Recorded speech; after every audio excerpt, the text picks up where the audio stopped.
Bina Dharma sudah pasti ya yang hari ini kita membuka Entrepreneurship Fair yang merupakan program rutin yang dilakukan oleh Direktorat Inovasi untuk memfasilitasi dan mengembangkan kemampuan berwirausaha dari mahasiswa UBD.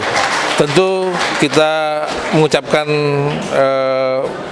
sangat bersyukur ya, karena mahasiswa Bina Dharma selain mereka cerdas dalam kuliah akademik, juga punya jiwa kewirausahaan.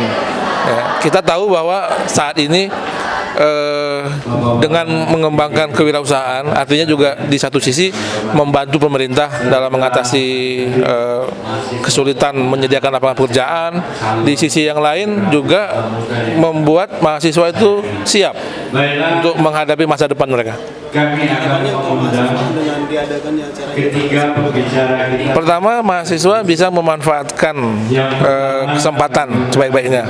Ada narasumber tadi yang baik-baik ya, Pak Direktur. Narasumber yang diundang itu sangat kompeten, sehingga kita berharap mereka bisa menimba ilmu langsung dari para praktisinya.